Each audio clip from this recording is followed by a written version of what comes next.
Pois é, pelo que eu estava lendo, no ano passado, nenhum escritor de ficção teve sucesso, teve êxito comercial, né? Mas os livros de não ficção, eles foram bem aceitos. A ficção está em baixa, Daniel? Pelo menos aqui no Brasil. Sim. Não, eu acho que não. Eu acho que não. É sempre mais fácil.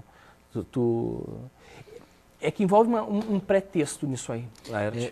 A ficção está em baixa foi uma palavra do Bernardo Carvalho. Do Bernardo, por isso que eu estou citando. Envolve um pretexto, não sei o que é ficção, né? O que é ficção. A minha ideia de ficção, ela é uma ideia bastante abrangente, né? É uma ideia de que quando eu escrevo um texto sobre algum objeto, eu estou ficcionalizando aquele objeto. Né? Então, quer dizer, mesmo, por exemplo, biografias, por exemplo, tu trata a biografia como não ficção, né?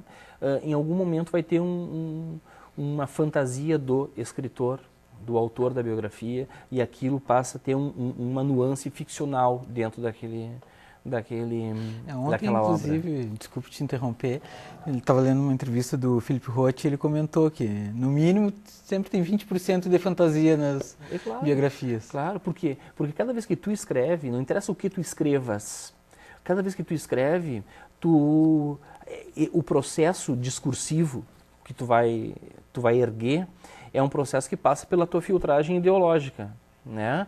Passa pela tua filtragem, então tu tem uma ideologia que te formou, tu tem uma formação discursiva que te ergueu como escritor, sabe?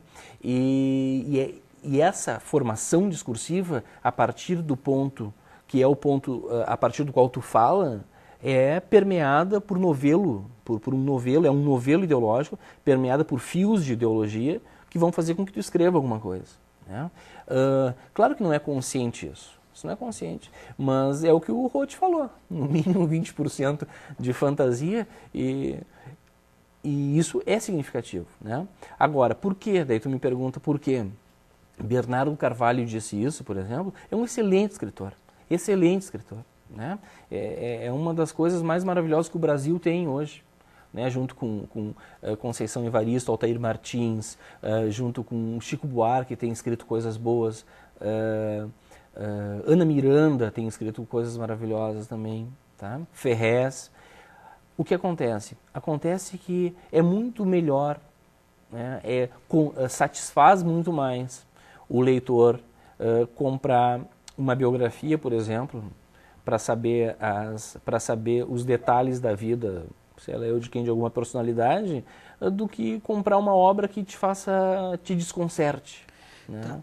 Porque o material da biografia, por exemplo, não ficção, ele vem pronto. Isso que é uma coisa importante. Ele não dá uma liberdade para que tu, na condição de leitor, permeie a obra. Né? Daniel, pois é isso que desconcerte. Eu, pelo menos, fico às vezes desconcertado dentro do Altair Martins, como exemplo. Né?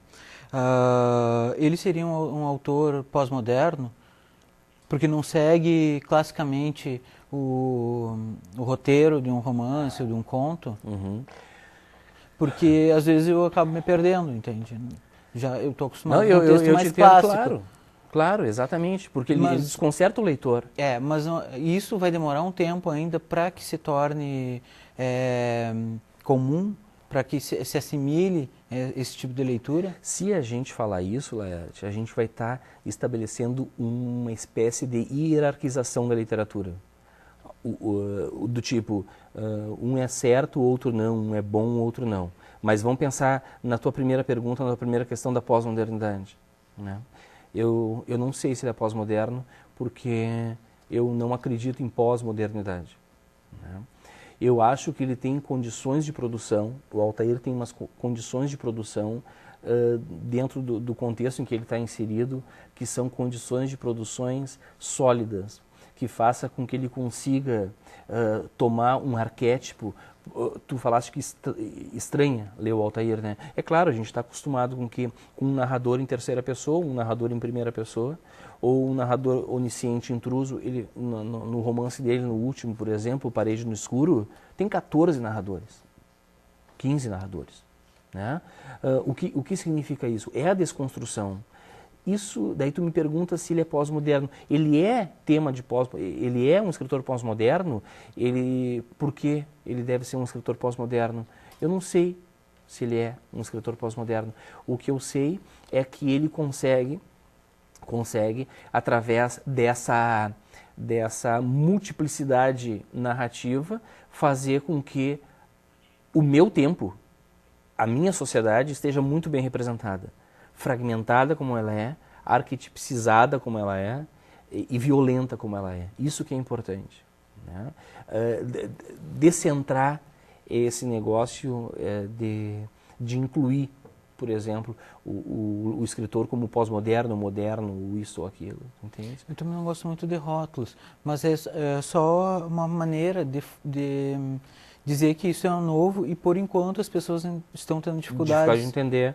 Eu acho que sim, daí tu pode falar que ele é pós-moderno, daí tu pode falar que ele é hipermoderno, daí tu pode falar que ele está inserido dentro de uma modernidade líquida, onde as relações elas não se concretizam, elas são escapantes, elas são fugidias, tu entendes? Então, quer dizer, eu acho que sim. Tu pode dizer que o Altair é pós-moderno, tu pode dizer que o Altair é hipermoderno, tu pode dizer que o Altair, por exemplo, ele faz parte de uma modernidade líquida. Isso tu pode falar, porque as relações expostas, né, as relações que são representadas no livro dele, são relações que são contundentes e refletem muito bem, né, deixam audíveis as nossas fragmentações, as nossas obstaculações diárias, cotidianas. Saindo do humano, né? Tanto tu colocou no livro A Literatura em Perigo, do Tsvetan Todorov. Difícil falar. Ele comenta que a literatura está cada vez mais preocupada com a teoria e que isso está sufocando as pessoas e tornando estéril a literatura e afastando os leitores, né? O que tu acha dessa declaração? Eu não li esse livro do Todorov, mas eu li algumas outras coisas do Todorov, né? Especificamente o seguinte. E para responder o Todorov, eu vou citar um escritor da fenomenologia, Laerte, que eu gosto muito, que se chama Gaston Bachelard. O Bachelard diz assim, ele tem um livro chamado Poética do Espaço, e ele vai falar assim: o conceito não permite a permeabilidade. O conceito, ele traz um corpo morto. Né? O que significa isso? Significa que se a gente ler a literatura a partir da teoria, nós estaremos lendo a literatura a partir de um receituário, a partir de uma pré-análise, a partir de uma pré-visão. Né? O Todorov, quando diz isso, ele está dizendo que tu quis sair do humano, mas a gente não consegue sair do humano. Né? Ele diz que a gente tá deixando o espaço subjetivo, né, para se enquadrar num espaço mecanizado. O que, na verdade, ele tem medo é que o leitor se desumanize. Né? E ele fala numa outra entrevista, ele fala uma coisa muito interessante, Todorov. Ele fala assim, que perguntaram para ele como é que tu começou a ler. Os pais dele eram bibliotecários. E ele falou assim, meu pai nunca mandou eu ler, mas eu chegava em casa, era aquele monte de livro espalhado por todos os lados, e eu via todo mundo lendo, e eu falei, ler deve ser uma coisa interessante, então ele começou a ler. Né? Por que isso é interessante? Porque eu volto ao Bachelard.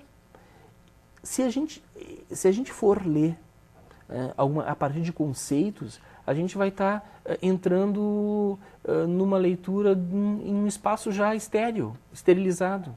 Não há a permissão de o sujeito ler a partir das experiências pessoais. Ele vai ler a partir de conceitos pré-ditos, de uma materialidade discursiva anterior ao texto. Isso não esteriliza a tua leitura.